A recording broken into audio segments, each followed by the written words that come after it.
So mga ate at kuya, sa palagay ko parang ano 'to hitting multiple birds in one stone itong, biggest drug haul kuning-kuning ni Kuting sa Alitagtag, Batangas, 'di ba? Proud na yabang ni Kuting, right? The biggest drug haul in history, kuning-kuning, sabi niya no, talagang successful daw ang kanyang kampanya, hindi niya masabing war on drugs right? Kampanya kontra droga. Ano ba yung kampanya niya? Nakikisuyo lang na huwag nang gumamit. And hahabulin na lang daw yung mga negosyante or ganyan, nagnenegosyo ng Piabu. Oh, 'di ba 13.3 billion 'yun, nag-vlog tayo. So ngayon 11 billion na lang tapos naging 9 na nga lang, naging 9. Ay hindi. Iba pala to, iba to. Oh, mamaya 'yan, mamaya 'yan. Fake news kakuting. Yung kasi gusto nilang higitan 'Di ba yung kanilang 13.3 billion kahapon na drug haul sa Alitagtag, Batangas, naging topic natin yan. For some reasons, hindi nyo gusto yung mga malalalim na topic. Gusto nyo, mga ano lang, no? Kwela lang. Mas nagtitrending yung mga mabababaw na, wala naman talagang mababaw sa politics actually mga atit kuya, no? Or lesser important, di ba? Pero ito much more important tong usapin ng droga kaya lang hindi trending ang ating vlog patungkol dito. Pero ito nga po, sabi ni Yu Chang, yung 13.3 billion na drug haul kahapon, naging 9 billion na lang. Yabang na yabang ni Kuting yan kahapon, di ba? Apakahambog, nandun ka agad, iniwanan mo na ang palasyo at nagbida-bida roon. May coaching pang nalalaman, mini-mentor pa yung pulis na nakasabat nakaharang nung photon van ng isang konyo-konyo na driver na walang lisensya. Nautot ako mare, sabi ni Yu Chang. Noon sinabi na di daw 13 billion kundi nautot daw siya nung sinabi na hindi raw 13 billion kundi 9 billion na lang yung nahuling asin. It's either dahil pumalpak ang script sa weight capacity ng van or ninenok na yung minenos. Ninenok meaning ninakaw na. Bakit nawala yung, 'di ba? Kasi 2 tonelada halos yun 1.8 tons daw hindi pa nga metric tons yung ginamit. I don't know, metric tons ba or ano? Kasi kung 2 metric tons, 2,000 ano yun? 2,000 kilo ng Ormagerd. Right? 2,000 kilo. Grabe kabigat yun mga tet kuya. Magkano ba ang isang kabang bigas? Nasa 100 kilograms ba yan? 150 kilograms? Hindi ako sure Basta yung bigas na 10 kilo na isang maliit na sako, nabibigatan na ako dun, 10 kilo lang yun Ano pa yung 100 kilo? Oh, ilang kilo bang isang kabang bigas? Ang isang sakong bigas ba pumapatak ng 50, yung malaking sako? 50 hanggang, apakalaki na nun, 50 to 100 kilograms na bigas, ang bigat na nun, di ba? How much more kung 1,000 kilo? Anyway, kumasya dun sa photon van ang 2,000 kilo ng tiabo at ang pautot nga nila, sabi ni Kuting, galing daw Ebro. Tapos ngayon parang iniimbestigahan pa daw, hindi pa sure kung galing Ebro talaga. 'Di ba? Ang gulo-gulo. Big, 'di ba 1.8 kilograms nga daw 'yon. Oh, ngayon 1.4 na lang. Saan napunta yung 0.4? Yung 0.4 mga ate at kuya or 400 kilograms, halos kalahating tonelada na rin yun. Saan napunta ang kalahating tonelada? Or maybe palpak yung script nila. Or in-exage ni Kuting yung pagyayabang na this is the biggest, biro mo nga naman 1.8 kilograms or tons of tiabo.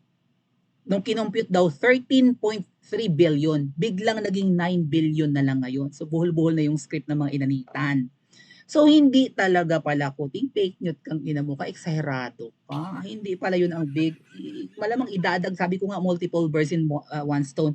Binabanatan mo, di ba? Binabatikos mo kahapon ang war on drugs ni PRRD, pahaging-haging ka na successful kami dito o kaya namin ang bloodless na campaign against illegal drugs. Walang namamatay. Baka kasi magamit rin, idadagdag niya yan sa kanyang SONA. Muntik na yan, muntik nang maisama yan. Sasabihin, ang biggest drug haul in the Philippine history sa administrasyon. Ingangak niya yan sa July.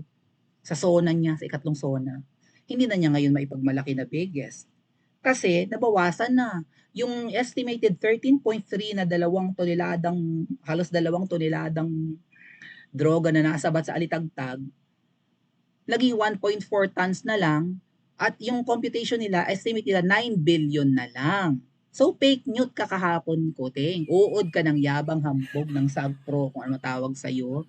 O, gusto mong malamangan si PRRD, gusto mong ipagmalaki na mas bongga ang iyong kampanya against illegal drugs, wala pang namamatay, successful ka, apakagaling mong mag-handle ng problemang ito, kahit na ang dami ng payat at hupyak ang mukha sa kakasupsop ng tiyabo na iyan.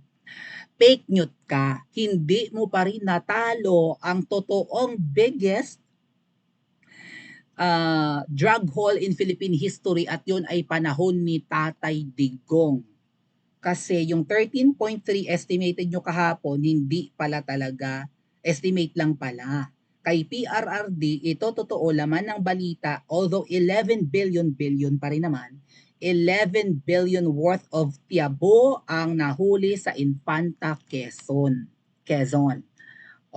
Hindi mo pa rin Kuting nalamangan, kailangan mag-raid ulit kayo. Kailangan may mahuli ulit kayo na ano na siguro, isang barko na. Tama ba mga ate at kuya? Isang barko na. Ito hindi mo to natalo Kuting. Panahon ni PRRD, supalpal ka, fake news ka. Pangulo ka ng Pilipinas, palibasa si Kanjer lang ang inaabot. Ako'y magorgor kakabanat ko mga ate at kuya. I love you Kuting.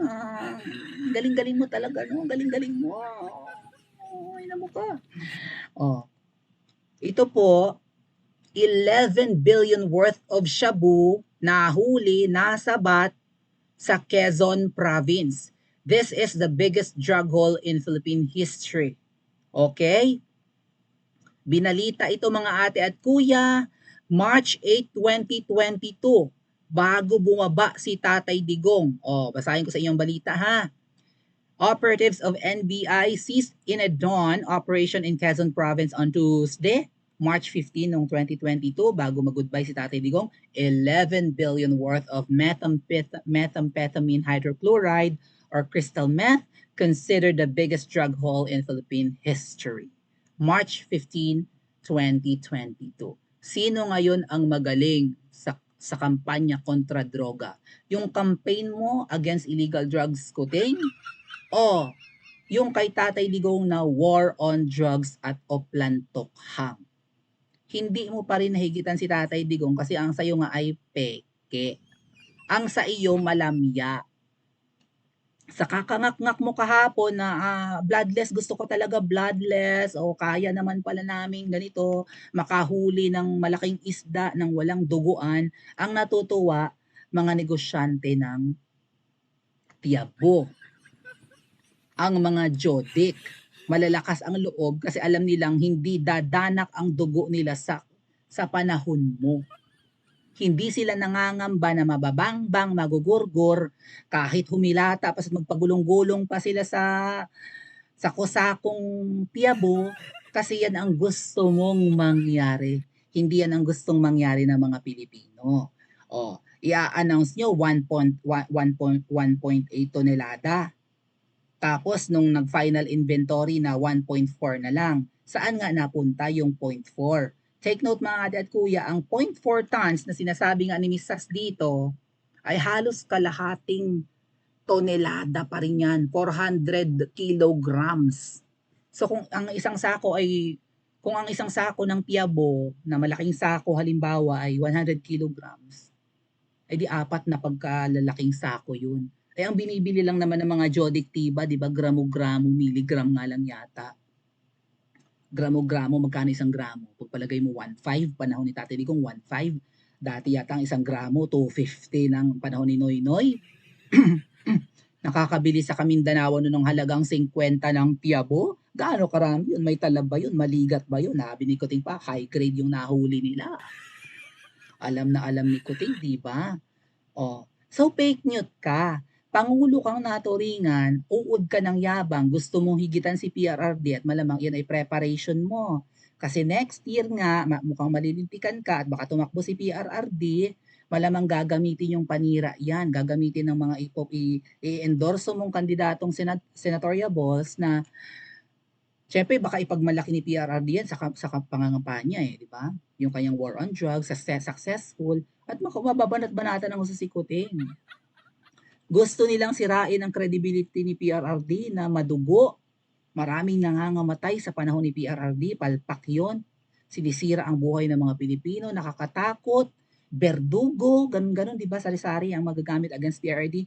At siguro dagdag na rin yan sa mga birds na tinitirador nila in one stone, ay baka pumasok na at nakapasok na nga yata ang ICC. Mga ate at kuya, ang nakakatakot dito, baka pagdating ng 2025 midterm elections, mabit-bit si baka isa yan sa magiging contingency plan nila para hindi makaupong senador si PRRD, baka ipabit-bit na yan sa ICC. Papayag ba kayo na mapigilan ang pagtakbo ni PRRD bilang senador next year at maikulong siya abroad? Hindi lilitisin ng korte sa Pilipinas? Functioning naman ang ating Korte Suprema, ang mga, 'di ba? Matitino pa naman ang mga huwes sa Pilipinas. Papayag ba kayong bitbitin abroad si PRRD at makulong para maharang ang kanyang inevitable na pagpanalo sa Senado, and then posibleng maharang ang mga plano ni Kuting kasi nandyan at nagbabalik na si PRRD, ang anak pa Vice President? Paki-comment po sa comment section at mag-like and subscribe din po kayo.